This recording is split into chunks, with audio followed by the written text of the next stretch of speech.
各位网友，大家好，今天是2021年3月24号3月25号星期四，欢迎大家参加王健每日观察直播1的节目。我们今天的主题有两个，一个是新疆棉花案，下个目标是耐克、阿迪另外一个就是这个苏伊士运河的堵船那么最差可能还要再拖2个星期那我们先说这个棉花案。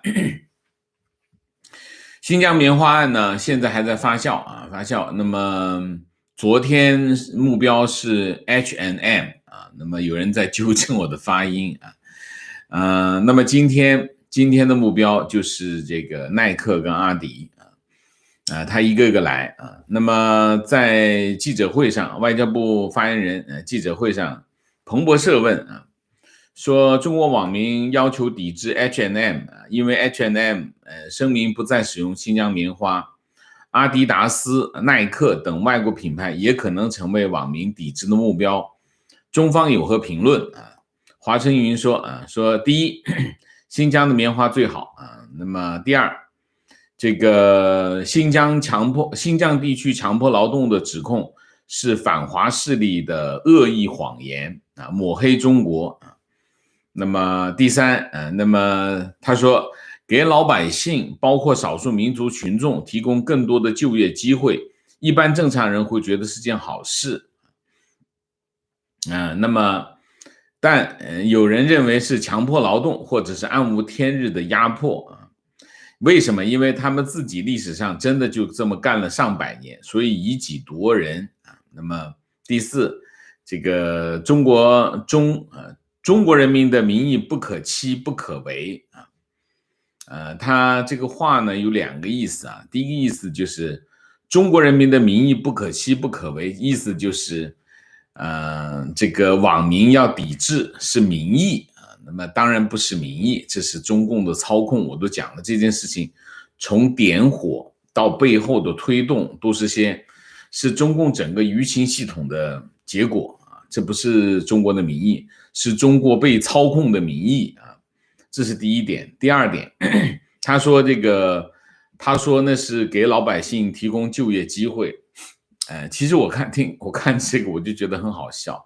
华春莹你怎么不去呢？你去就个业试试所以这个这是一个这个发言呢其实还是有点手势的就是说他解释说是提供就业机会那高峰商务部发言人高峰他这么说，他说这个对于个别企业基于虚假消息做出所谓的商业决策，中国消费者已经用实际行动做出了回应那么这个有关企业尊重市场规律，纠正错误的做法，避免商业问题政治化那么中共呢，就是中共没有底线，表现在什么地方呢？他想政治化的，其实他是最政治化的，但是呢，他就用西方的这种语言来对付西方，就你别政治化中共什么事情不政治化？中共就是个政治团体，他所有的行为都是政治化的那么大概是这样。然后中国的官媒今天你可以看，基本上在今日头条网易这个，但是官媒低调的多主要的是商业机构商业的新闻媒体。官方媒体以谁呢？以这个环球时报环球时报为急先锋然后主要是这几个商业媒体商业媒体呢反而很激烈，像人民网、新华网没有反而放的比较少。那么这些官媒其实现在用的最多的是什么？民间狗，就用那些民间的那些狗，就是说在微博上发一条然后再用过来拿来用现在用的最多是这种民间狗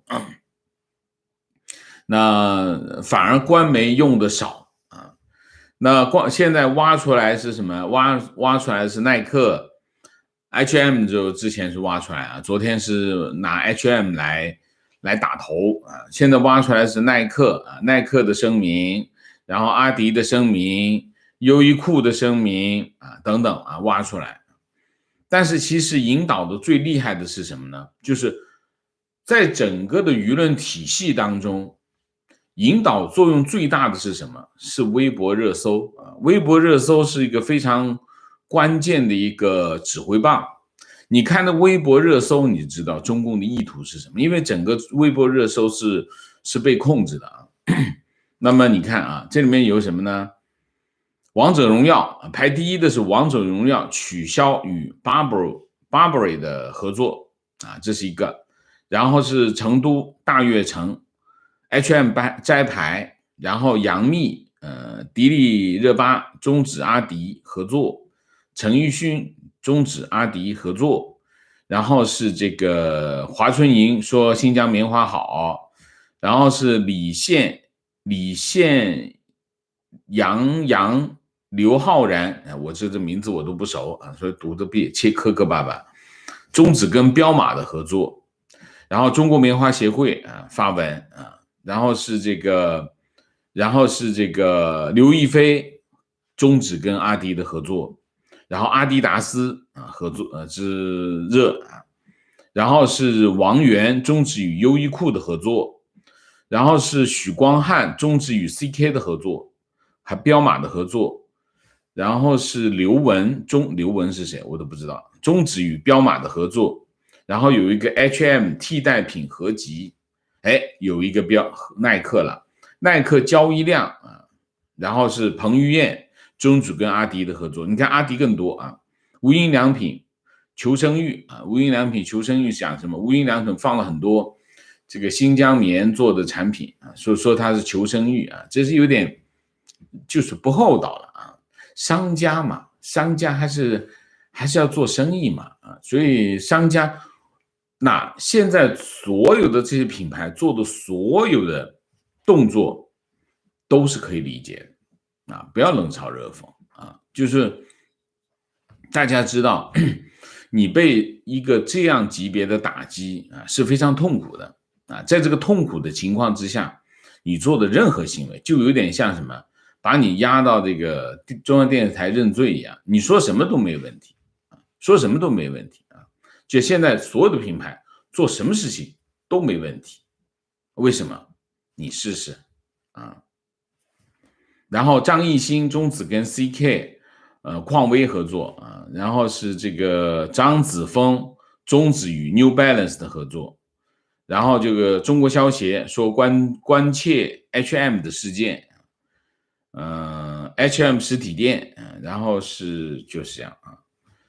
然后就大量的这个新疆棉花，这50个热搜，你看完这个名单有个感觉啊，第一个，环球时报这些边缘小报啊在咬耐克，但是热搜榜上只有一个耐克，大量的是什么？阿迪啊，重点在打阿迪啊。那后来我看了一下啊。其中有一个其实蛮重要的，就最早解约的是谁呢？是王一博跟谭松韵跟耐克解约，居然没有上热搜啊！所以他可见他没有重点打耐克，重点打的是阿迪啊！你可以看昨天我看到的视频是什么？有人跑到耐克店去抗议啊，有视频出来啊。有小青年在那抗议啊，为什么官方不重点打耐克？我看了一下，耐克是中国体育的大金主啊。那么耐克的合作伙伴，中国男足、中国女足、中超联赛、中国男篮、中国女篮、中国田径队、北京冬奥会啊，北京冬奥会在这里啊。然后他签约了谁呢？易建联、郭艾伦、方硕。赵睿丁彦雨航、徐克、胡明轩、张镇麟、周琦、王哲林、李梦，他跟中国这个耐克跟中国耐克跟中国足协签了个10年的合同，30亿人民币啊，那么涵盖了中超联赛、中国男足中国男足还有中国女足。前16支中超队员的装备全部由耐克提供所以中国篮球跟耐克全面合作 ，CBA 联赛男篮、女篮全是由耐克赞助。那么中超这几个就不用说了。当然，我认为最敏感的，为什么只是让那个官媒咬2口，没有重点打？我觉得最敏感的是什么？最敏感的是耐克是明年北京冬奥会的这个赞助商这个很重要所以他没有重点打，就是让环球时报咬一下就算了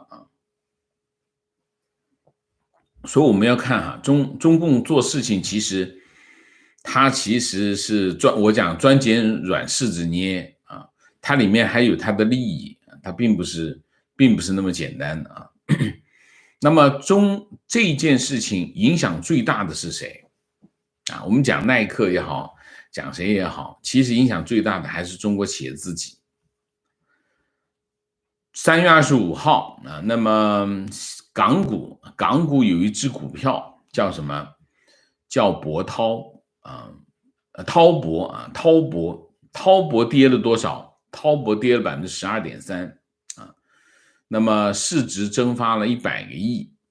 滔博运动呢是百利国际百利大家知道是卖鞋的很大的，百利原来是香港的这个蓝筹股之一后来这个业绩一路跌下来，后来的百利最后卖掉滔博运动是百利下面的一家公司那么它是中国最大的体育用品的零售商那么有8300个直营店，员工有4万人。它为什么受影响？滔博拥有耐克、阿迪达斯、Puma 就是彪马、匡威、Timberland、Vans 这个 Reebok 11个国际品牌的经销权，这些牌子在中国的大部分的店都是他开的。其中耐克跟阿迪的是滔博的主要的收入来源。滔博的线下店有6663家，都是耐克跟阿迪的单一的品牌那么全年的销售收入是多少？283亿，占这个滔博整体收入的 83%。所以其实这些人在冲击这些店，冲击这个耐克的生意，打击这个阿迪的生意，其实打击来打击去呢，其实打击的是一家中国的公司这个公司叫滔博，滔博是百利的下属公司。但是大家还不知道但是站在这个百利后面的是谁？站在百利后面的是叫高瓴资本高瓴资本我们等一下再来讲高瓴资本又怎么变成滔博的老板了呢原因是这样这个百利呢，百利是建立了一个新的子品牌叫滔博，滔博运动呢专门去卖什么呢？卖这些运动用品，买各种各样的运动用品，就代理拿各种各样的这个运动品牌来代理开店然后百利自己呢就上市以后，它的业绩不是我们说一直噼里啪啦就往下掉。到了2017年，那高瓴资本和这个鼎晖投资就提出建议说，我们干脆我们把它这个百利国际私有化了嘛，它不上市公司嘛。好，最后就完成了这私有化。这个私有化的价格是453亿。让这个上市公司私有化，成为香港史上规模最大的一个现金私有化，直接拿现金砸现金，所以高瓴资本很有钱，非常有钱。但是百利的创始人这个邓耀跟他的 CEO 这个盛百娇不参与私有化，每人套现了100亿撤两个人就撤了。一撤之后呢，那么高瓴资本就成为百利的实际控制人，他也就成为什么呢？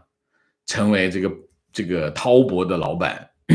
那么百利私有化2年之后啊，滔博就上市啊，安排滔博分拆超博在香港上市，2019年上的市。那么百利的这个国际就是滔博的唯一的主要的股东，持有78%，所以他是大股东啊。那么高瓴资本又是谁呢？高瓴资本的老板叫张磊啊。张磊呢是高瓴是从200万美元起家做私募啊，做私募出身啊，一直做到现在是300亿美元啊。那么是亚洲最大的股权私募的这个基金管理公司之一啊。那么张磊呢？张磊是河南文科状元啊，文科状元很厉害，后来去耶鲁啊读 MBA 啊，是人大毕业，人大国经毕业，然后就去耶鲁读的 MBA， 然后呢，他呢就这个获得了他的耶鲁大学捐赠基金的首席投资官啊，给他了2000万美元。就创立了高瓴资本集团。他投过谁呢？他为什么这么有钱？他投过腾讯，他投过京东，他投过美团，投过滴滴、蔚来汽车、哔哩哔哩、爱奇艺、Uber、Airbnb 啊，那个百利啊，当然这个等等啊，很多啊，所以他是一个。他曾经向耶鲁大学管理学院，就他毕业的地方母校，捐赠了888万美元，是他们学校收到最大的一笔的捐赠。2019年，这个张磊，在这个胡润这个私募名人榜排第2，第一是谁？沈南鹏啊，沈南鹏300亿啊，这个张磊220亿排第2。大概就是一件这样，所以你可以看，其实这件事情真正受到打击的，其实中国还是中国自己啊。你可以看这件事情啊，冲击这些体育品牌，最后反过来，其实最后受到损失的是中国人自己，这就是这件事情啊。好，我们看一下这个苏伊士运河大赌船啊。怎么回事？大家应该知道啊，就是长荣海运，它旗下的一个巨型货轮叫这个长次号 Evergreen 啊 ，Evergreen 啊，长荣就叫 Evergreen， 它的这艘船叫 Evergreen 啊。那么说是因为大风啊，这个船很大，非常大啊，应该是第2大。那么这艘船呢，有多大呢？长400米。宽59米，差一点就60米啊。那么最大的运输能力是22万吨，那么装20388个标准集装箱。那么这是这个史上苏伊士运河开通以来到现在最大的一次，就是最大的一艘船搁浅，它其实就是搁浅啊。那么产生影响是全球贸易影响最大啊。那么大家知道苏伊士运河是全球最重要的航道，连接欧亚啊，欧亚最短，从中间穿过去啊。那么每年大概有25000艘船通过苏伊士运河，占全球海运贸易的14%，所以它影响很大。全球22%的集装箱都是通过这里啊，占全球贸易的10%啊，这个影响非常大啊。那么现在呢，有100艘船受阻，就堵在2头啊。那么现在已经开放了什么呢？开放原来旧的航道。苏伊士运河在2014年就开了一个新航道啊。那么现在是运行的是新的航道。那么因为这个航道堵了，那么所以就把旧航道也打开啊，打开呢就让其他的船走其他的航道。那么3月25号，那么埃及方面已经派了挖掘机啊去救它，就是挖旁边的把气。我不理解为什么一个是拖船，一个是挖掘机，但是还没有拖出来。现在情况就是还没有拖出来，就他要把它拖回旧的航道。它其实你可以看地图，就是它已经是船道是这么宽，它的船道肯定是不行，它就是这样偏过来，已经搁浅在岸边。你现在可以看到有一个挖掘机在这个船头这儿在挖着啊，是希望可能挖一些，把旁边的船道湾边上挖开，让它能够再掰回去啊。那现在的情况是什么？如果这个周末是涨潮期啊，在这个涨潮期之前，它不能把这个长次号掰回去的话，那水位下降的话呢，它得再拖2个星期才有机会把它拖回去。所以这个最坏的情况就是要再拖2个星期，就下次涨潮。现在情况就是现在呢还有一点时间，因为今天还星期四。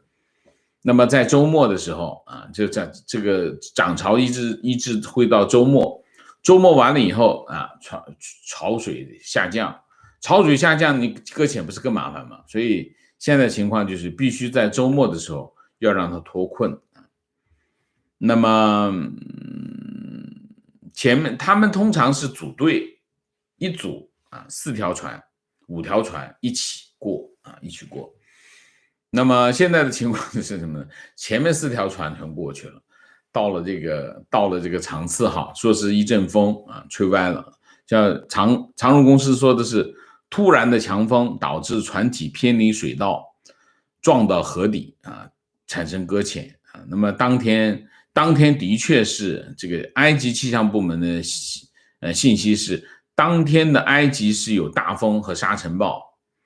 这个风力达到了每小时50公里，那么长荣公司会被罚款，可能是数百万美元。影响最大的是什么？影响最大的是石油。那么航运杂志估计啊，这个苏伊士运河每关闭一天会影响多少？90亿美元的货物会受影响，就是每关闭一天会影响90亿美元的货物啊。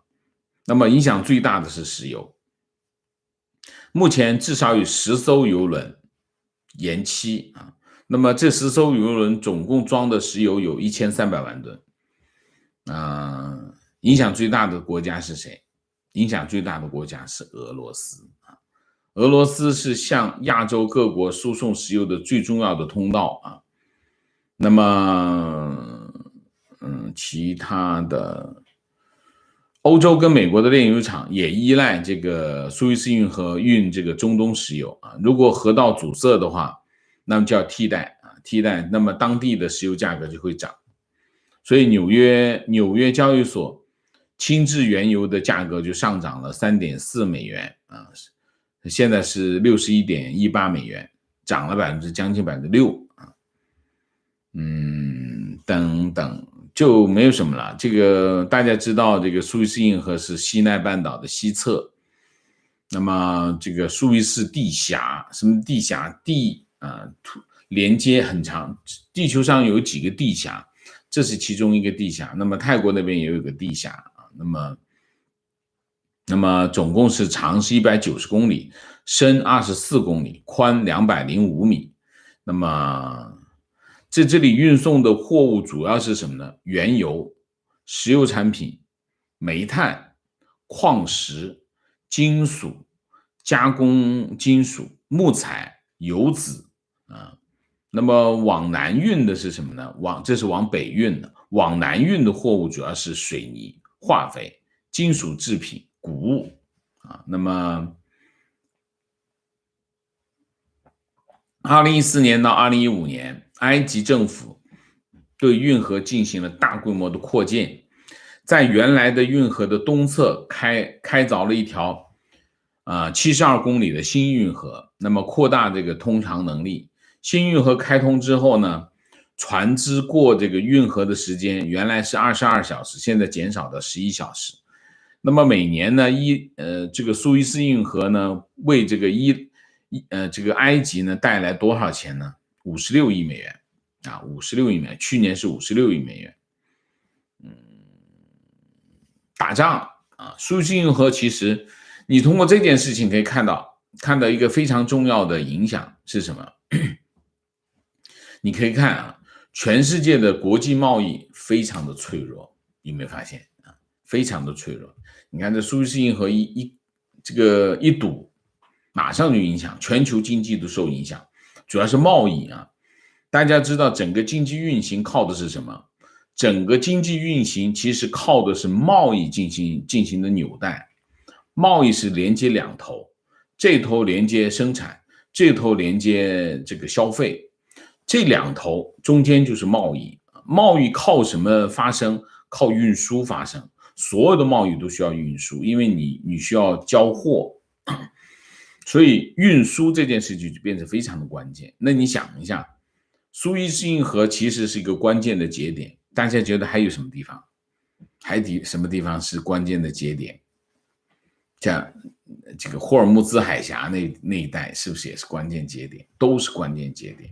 所以其实全球的这件事情让大家都很警醒的一件事情是什么？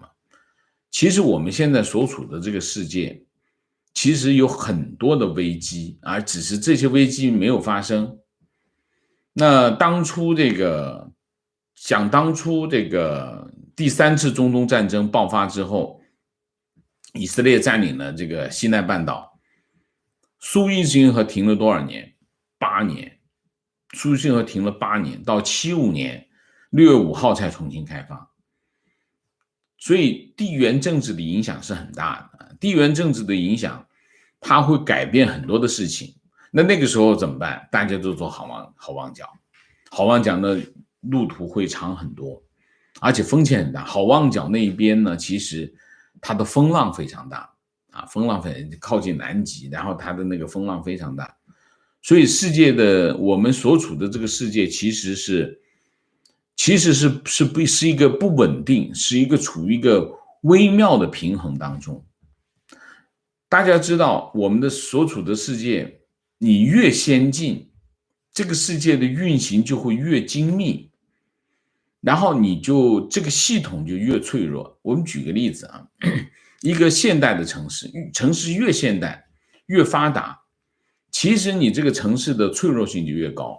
那你比如说我举香港的例子，香港大概有70%的人口靠什么去进行通勤啊？我们叫通勤这个字用的很好，就像台湾人用出来的通勤，就上下班全部都是用地铁，70%-80%吧。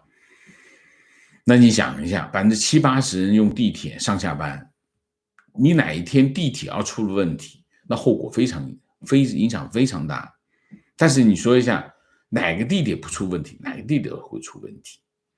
所以你这个世界就是说，我们身处的这个社会，这个城市，你越发达，它环环相扣的紧密度越高。你这紧密度越高，意味着什么？意味着我们生存的这个系统就更脆弱，因为你紧密度高嘛，你中间没有冗余。你没有冗余的话，你中间任何一个环节出状况，你可能都会产生非常严重的后果。苏伊士运河就给我们敲响了这个警钟，就是说我们其实要保持一个警惕的心态，就是我们要知道这个世界会发生一些我们完全意料不到的事情啊，就新疆棉的事情，然后你可以看马上很多事情都会陆陆续续发生啊。我相信今年这一年对所有的人来说都是非常不平静啊，非常不平静。去年很热闹啊，去年是很热闹，但是老实讲，去年真没发生太大的事情。但是我觉得我自己感觉，今年声音不大，但是好多事情都在发生啊，大概是这样，好吧？那我们今天的主题就讲这里。我本来还想讲一个越南越南今年是换届，影响是蛮大的。我们下次找个机会讲，我们还是进入互动吧。那么今天主题就这些啊，总结一下。第一个，中国把这个打击的这个焦点转移到了耐克和阿迪达斯其他的也有，但是主要是这两家。那么这两家，阿迪达斯是重点，耐克呢，这个咬一下没咬得太狠这里面跟什么有关？跟他们利益跟利益有关系所以这是一个。另外一个就是苏伊士运河，苏伊士运河如果这个周末不能搞定就现在应该他们是尽全力在这个周末，就在这个涨潮情况下，尽快的把它拉回航道，否则它要再拖2周情况是这样那我们下面进入互动进入互动之前温馨提示，请大家点赞，请新来的网友订阅，请大家加入我们的会员，支持我们做更好的节目那么进入互动之后，请大家不要聊天4个情况观点问题情绪那么明谢野兔情绪每次听到小粉红捣乱就一肚子气不用生气把它删掉就是了我每天都要面对很多小粉红的攻击各种形式各种方法用无所不用其极，我都不生气因为我已经习惯了，大家都不用生气，心平气和就好，你就当做是一个常态就好了那是他们工作。观点：当代义和团在关心哪个明星有没有第一时间和品牌解约，是屈服在品牌公司的工作人员，在直播间辱骂主播，在实体店辱骂导购员，在为难同样的底层打工人。用《霸王别姬》的一句话可以描述：日本人在城外头去打呀，感情欺负的还是中国人，其实就是这样。这些人我觉得就很可怜，又可怜又可悲又可恨怎么说呢？大家知道，任何你现在你在商店买到的任何一个产品，大概只有30%的成分，你就国产的也好，国产就不用说了进口货，你在中国买到的所有的进口货。大概真正的外国能拿走的大概只有30-40%吧，那60%以上都是在国内发生。就是说你把这件事情把它给砸了，外国人受到的损失大概是30-40%，那么剩下的全是中国人的损失，包括在这个公司打工，在卖这个东西的售货员等等。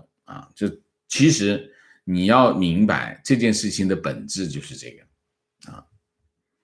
提问：现在 CCP 挑起全网抵制外国产品的风潮，这种和全世界为敌的行为会这样持续下去吗？这样下去感觉要锁国，这是所有人都不愿意看到的。这种能拨回来吗？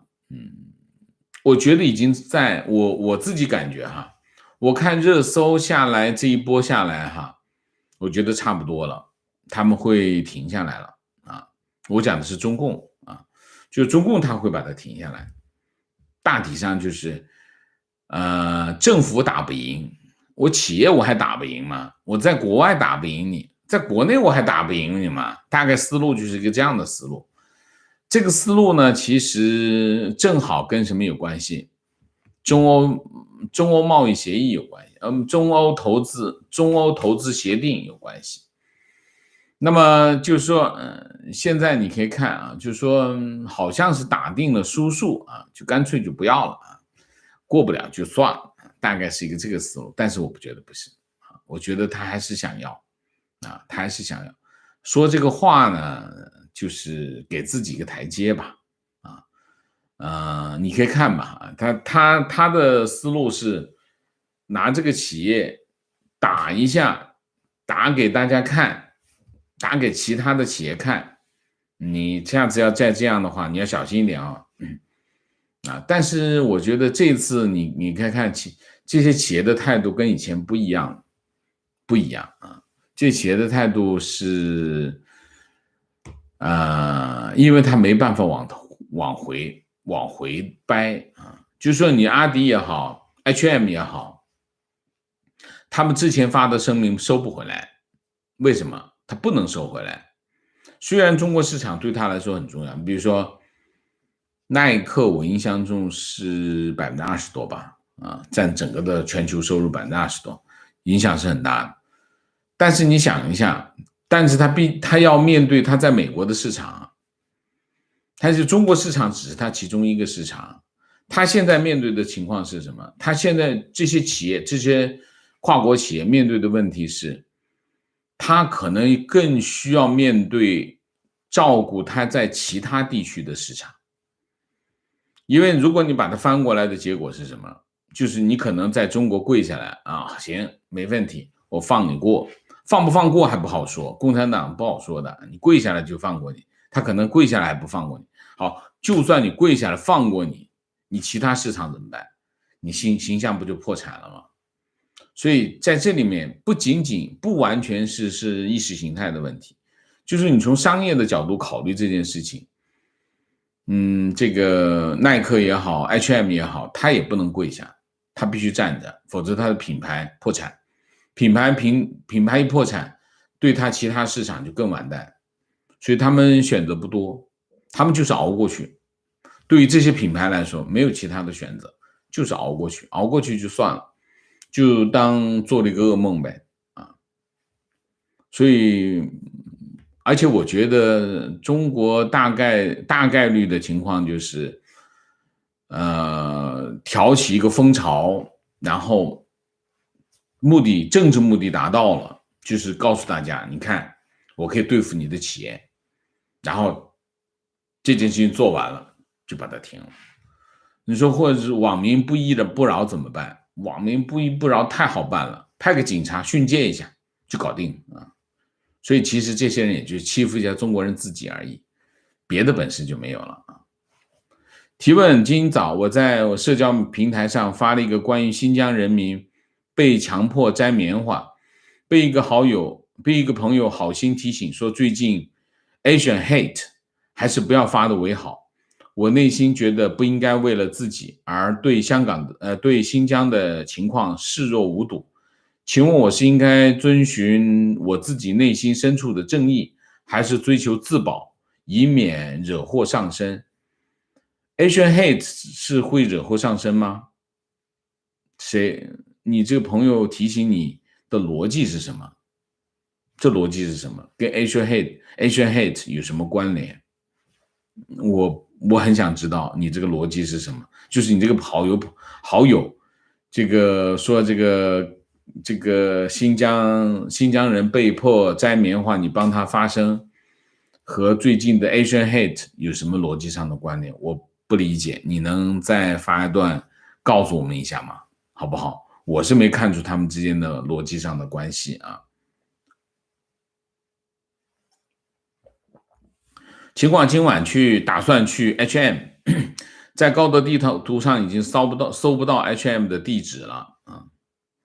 情况，登录得物 APP， 耐克产品交易量只增不减，每分钟都有人刷新交易界面，价格都是1500块左右的耐克鞋，有男鞋也有女鞋，炒鞋的正好趁机低价收购。能够想象，如果耐克打折促销的话，有些国人跑得比兔子还快。我觉得还有一个问题，就是他打击这些品牌好像反应不强烈，就是网民反应不强烈，特别是打向这个耐克啊、阿迪这样的牌子，因为这个牌子在年轻人当中很受欢迎。他打击他，我觉得，当然他可以做出一些势头来，但是没有实质的影响，我觉得是没有实质的影响啊。那股价影响，像滔博股价有影响，但他对他的收入到底有多大影响不好说，真的要看销售结果怎么样。观点坐标国外，周围的同学都是小粉红。可悲的是，很多都是从高中就出国，以为出国出得早就可以避免被洗脑。很多人都觉得是西方国家看不惯中国发展的太好，周围的同学从来不会质疑政府的问题，可见在国外学习培养不出独立思考的能力。你知道为什么吗？最厉害的是什么？微信。他们虽然在国外读书，但其实他的精神世界就在微信里头，微信、微博这几个东西里头。那么他在这个里头的话，意味着什么？他的精神世界就是肉身在海外，精神在国内，所以他还是一样的，没有区别。提问，他经常这个粉红逻辑很简单，就是为什么中美之间发生冲突？原因是中国发展起来了，美国要打击排第二的人，美国一直在打击排第二的人，所以中美交恶是因为中国的发展对美国产生了威胁。我经常讲的是，落后就要挨打，其实落后不一定会挨打。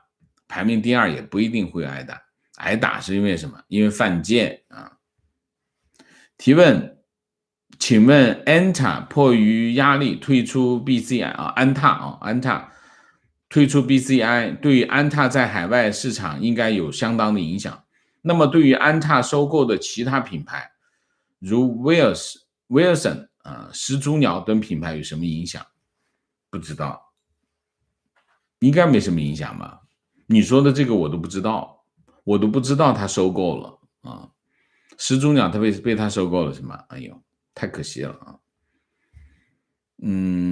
我不知道他有什么影响，应该影响不大吧？啊，观点，真心觉得这些跨国企业活该。为什么呢？这是粉红来了啊，粉红来，活该嘛？活该你就别用啊，你有本事真别用啊。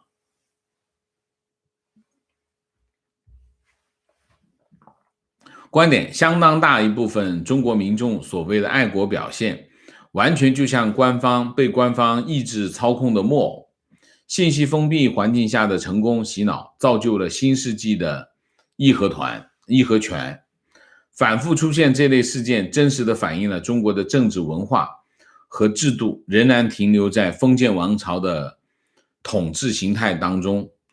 即使中国成为了今天经济上的巨人，但其实质仍然是封建政治制度的国家治理形式，完全缺乏现代国家的感召力，无可奈何的沦为政治上的侏儒，经济上的巨人啊。提问，习要发动民粹，有的是方法和素材，他为什么要选择一条杀敌1000自损800的路呢？还是那句话吧，就是你看哈，这件事情发生的路径其实很清晰啊。一个，西方国家，包括美国，包括欧盟，包括英国、加拿大，一起制裁中国。制裁中国的说法是什么？制裁中国的说法是新疆议题、新疆棉花啊。那么制裁中国就是制裁中国的高官，议题就是新疆棉花啊，新疆少数民族等等啊。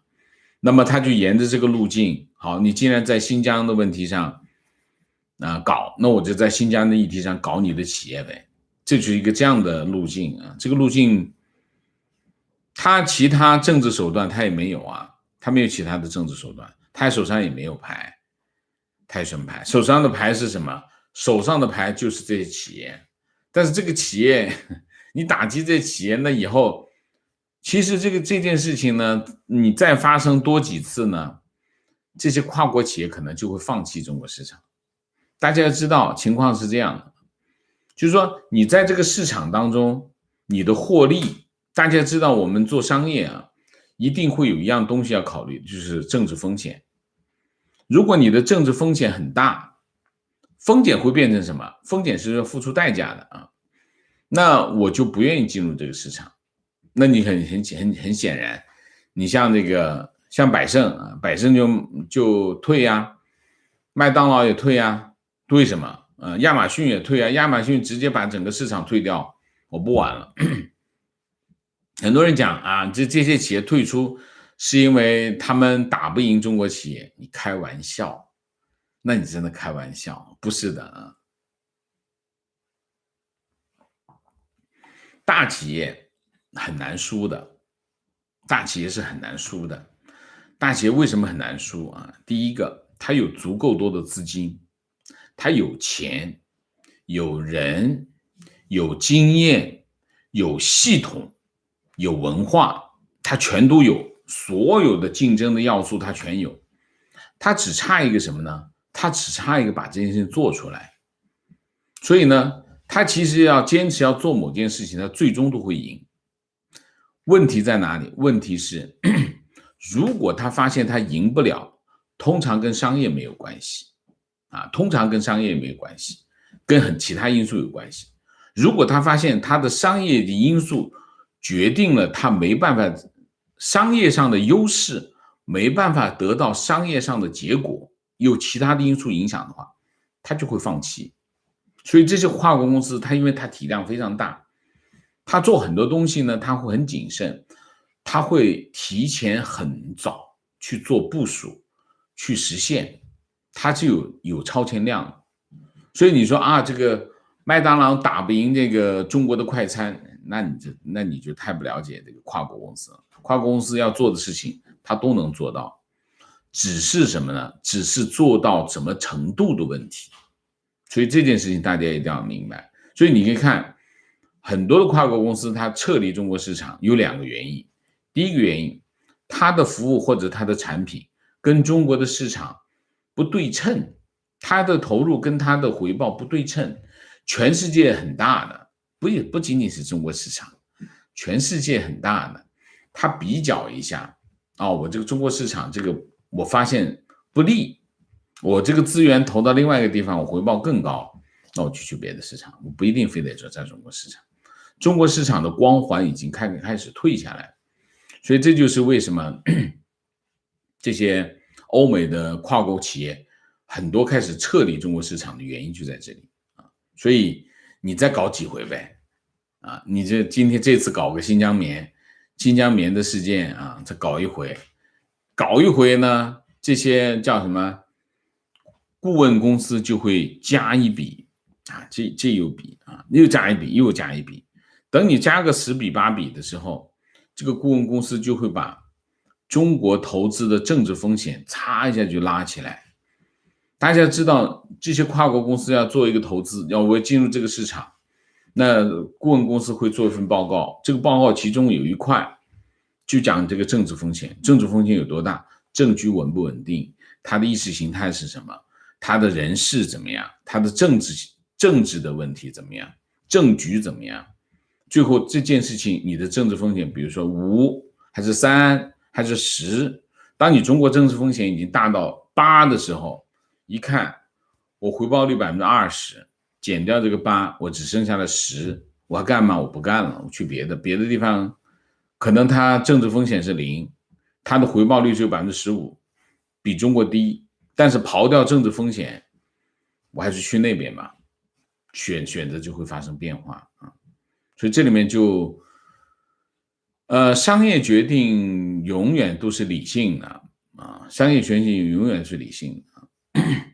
情况打卡加拿大，看到法商迪卡侬也在 BCI， 最近刚刚购买网购5件，看标签，帽子、防水袋、眼镜中国造，上衣埃及，鞋子葡萄牙，花费120，中国造 50%。 情况刚开始玩微博时关注的一大波大 V， 当时说的话题和政治是没有关系的，但自从疫情以来，这些人的论调好像都是西方没有安好心啊。 OK， 现在的微博已经没有大 V 了，都是什么？都是假大 V 啊！情绪，国内各媒体网站又开始激昂的抵制，动不动就是抵制，这样天天在国际上出洋相。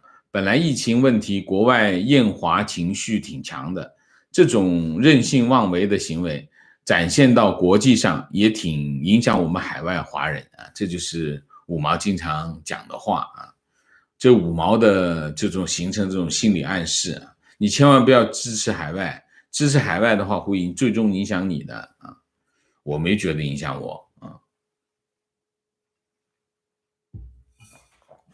种族歧视坚决要打回去啊！我们就在海外的每一个中国人，我觉得也不仅仅是中国人，任何一个人，少数族裔啊，当他遇到了歧视的时候，他就应该站出来发声啊，这是一理所当然的事情。如果连这个都做不到的话，你就不要抱怨别人了啊。当然，还有一个很重要的事情是什么？就是当别人也遇到歧视的时候，你也要帮忙站出来。所以当你遇到歧视的时候，别人才会站出来帮你。这就是我们真正的一个投入啊，我们对这个社会认同的行为就应该是个这样的行为啊。观点：各大品牌在中国有成千上万个合作厂商，如果这些品牌被迫离开中国，这些厂子就要裁员甚至倒闭，最后受难的还不是中国人。知道就好。情绪，昨天一个朋友因为国内网站搞限时打折抢购，耐克发圈，全面抵制这个事啊。穷人和小孩是最难管住的，我跟他吵起来，为什么好好的要管别人？为什么打折品的穷人就要受区别于富人的被骂？可是他永远意识不到这些，党的洗脑真的把这些人脑子洗成了豆腐花了，总是要站在高地指责别人。他是高低吗？观点：抵制耐克、阿迪达斯，就像以前抵制日本车、上街砸车一样，每次事件伤害的都是自己。这些人上一辈子叫红卫兵，愚昧无知，受害的只有自己。情绪：作为一个新疆人，我想说，新疆人更加需要国人的支持。新疆人是65打头的身份证，只要出了新疆，这个身份证号码不知道受到了多少的歧视和委屈。去云南玩，到了边境，只有我的身份证被边防警察反复询问，这些苦没处说。我说一件事情啊，说一件什么事情？我一个朋友跟我发了一段很长的话，他说，上海的朋友啊，说这几年上海几乎看不到新疆人。早些年大概是2012年到2016年，街上很多新疆人。最近和朋友聊到新疆的问题啊，大多是没有想到，大多数对新疆人很反感。当年新疆人成群结队啊，说新疆人成群结队坏的不行啊，大概就是这样啊。我现在我所知道的情况是什么？新疆人拿着身份证住店有问题，首先是住店有问题，还有一个什么问题？买这个交通工具买票有问题啊，就总是你就会受到刚这个网友说的情况就是这样，你从交通工具到住店到你出行，你不断的受到各种骚扰，这是什么？这就是系统性的歧视啊，系统性的歧视跟压制啊。所以情况，我来自新疆建设兵团，从小到大，到了棉花和其他农产品采收的季节，团场都会设置哨卡，在离开团场必经的公路口，为了防止农民私自将农产品出售，每年公家有定额的收购量，价格经常低于市场价，所以很多农民不愿意卖给公家，而是强权下不卖都不行。观点：这次的抵制行动会造成进一步的产线迁出中国，可能不会马上迁出，但逐渐迁出对中国的外贸影响非常大，加上损失的就业人口，何其不智的做法。真正影响的是什么？我认为真正影响的是什么？真正影响的是今年1月14号，川普政府颁布的这个禁令，就是禁止买新疆的棉花及其制成品还有番茄酱啊，五种商品，这个影响非常大。意味着什么？其实番茄酱我不说啊，番茄酱主要是影响几家公司，像亨氏啊这些做番茄酱有影响啊。那么真正有影响的是整个的中国的纺织品就不可能进入美国了。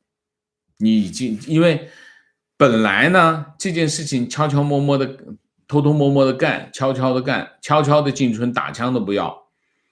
我估计还有些人浑水摸鱼，还混一下。这件事情闹一下，我觉得美国的海关，我估计现在就过不去的了。所以，应该中国的纺织品、服装和新疆棉花有关系的产品，大家想一下，新疆的棉花占中国的产量的87%，它是中国最优质的棉花。所以基本上你可以看，所有的出口的服装跟纺织品，理论上应该大部分都用的是新疆棉花。如果从这个角度出发，那这些跟美国的以前我做记者的时候，每年的301的谈判再往前，纺织品配额的谈判，纺织品配额的这个问题，我大概做纺织的人都知道，纺织品配额这件事情折磨中国的这个纺织厂已经多少年了。终于中国加入世贸，没有这个问题了。现在看，现在又碰到这个事情。那今年中国的纺织品是不用指望到美国市场。那你想一下，现在出口还是很好的，为什么？其他的纺织厂没开，就你开，那当然可以啊，影响当然是啊。但是你等其他的纺织厂开，印度那纺织厂全部开工之后，你看看情况是什么情况？我估计那就是一波倒闭潮啊。观点，正是因为把台湾人当成同胞，我才希望台湾能够保持独立自主，哪怕以后成了两国也乐见。中国这片土地多灾多难，国人的思维还是和100年前没两样。为什么要让自己同胞去共同冒这份风险？在此祝福台湾，也告诫那些蓝营的人，忘了故国吧，忘了中共吧，忘了人民币吧。情绪和义和团与义和团全乱，10年前的反日抵日的那种氛围没有任何区别。还有韩国记得吗？萨德啊，与现代文明社会渐行渐远。当时在北京瑞吉酒店附近工作，看到那种阵势简直是难以置信，似乎瞬间穿越到了文革时期。而且当时附近有家71被迫停止营业，整的写字楼上班的人没地儿找便利店买午餐和急需品，结果仍然是搬起石头砸自己的脚。71店其实都是中国企业啊，都是中国企业啊。71店我印象中是广州的吧？啊，广州的啊。你们看到的品牌是外国的，其实运营的大部分都是中国本地的企业啊，他不会跑到这来运营的。现在的情况，原来这市场很好啊，所以很多跨国公司愿意自己来。你比如说麦当劳原来是最早不是他自己运营，最早是谁？我印象中最早是太古吧，啊，太古是在广东先搞，太古还是颐和，太古应该是啊。然后就美国后来一看，哦，这市场很好啊，我自己开，直接自己开了。除了广东以外，全是美国直营店，全部自己开。开到后来看形势不对啊，算了，我打包卖给中信啊。他说现在你看在中国看到的，你现在中国看到的麦当劳，全部都是中信集团跟新加坡的叫什么来着？我忘记了啊，他们的啊。所以你看，他怎么不整麦当劳呢？对吗？去整这个谁？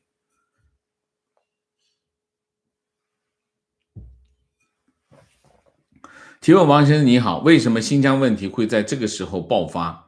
新疆的问题感觉由来已久，是因为时间逐步发酵到现在呢，还是因为新疆目前是一张比较好打的牌，相对于香港、台湾、南海等，打完新疆牌会继续就香港或南海的议题继续出牌吗？这个问题其实是持续发酵的过程啊，从去年开始，去年2月份新疆议题就开始出来，2月份开始，到了6月份，川普政府开始采取措施啊，然后就美国国会就出各种各样的法案了，所以实际上真正的时间节点是去年9月份，美国国会通过的这个法案，然后9月份。川普政府开始采取措施了，所以新疆这件事情不是突然爆发，是一个持续的过程。然后当然其中有一些报告啊，其中3月份的澳洲战略政策研究所出的一份报告，就是关于新疆的一份报告，然后陆陆续续的媒体就出各种各样的新闻出来。所以包括这种大规模的劫狱啊，包括大规模的这个新疆其实从去年新疆的这个教育营的规模仍然在扩大，不断的在扩建。去年到去年年底，新疆教育营卫星，其实大家知道现在没有什么秘密啊，你在新疆做的事情全部卫星都拍下来，然后天天都有人在分析。你看这边又盖了一大片，这边又盖一大片啊，很清楚的啊。所以这件事情，中共在新疆做的事情，其实它没有停过，它持续的在做，而且不断的加大规模。所以新疆现在不是说爆发的问题，是持续在发生，这件事情持续在发生。国际上现在把这事情拿出来。采取行动其实是非常有必要啊，非常有必要。你要知道，我就经常讲中国人的问题啊，中国人的问题就是我看到的就是全部，我没有看到的就没有。新疆的事情我们都没看到，但它确确实实在发生啊。观点这次堵船让我们看到台湾的经济实力和出口实力，而不是中共给国内百姓洗脑酸台湾。台湾经济是很厉害的，去年你就可以看出来，去年台湾经济是增长啊，真的增长，这跟中国国家统计局公布的增长不一样啊。情绪王先生说的很到位，无论信息传播、金融服务多么发达，离开了物质交换，一切都会陷入困境，只是我们已经习惯了它，到视而不见。非常对。观点大牌长荣事件有一个影响是本来缺柜的情况会更加严重，非常对。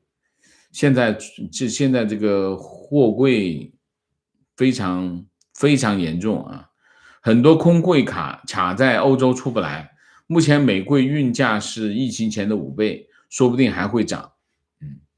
情况去年香港运动，国内面料厂政府有规定不能出口黑色面料去香港。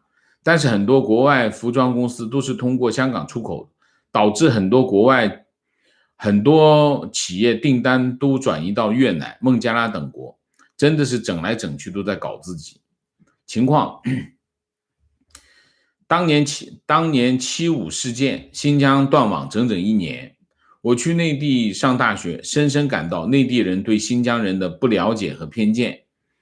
碰巧出了切糕事件。一个专业的同学就开始有人叫我卖切糕的，很多人提到新疆人就认为他们是小偷，新疆人有口难辩，更有甚者，一门选修课的教授为了炒热课堂气氛，甚至说过新疆人走哪都随身带把小刀，闲时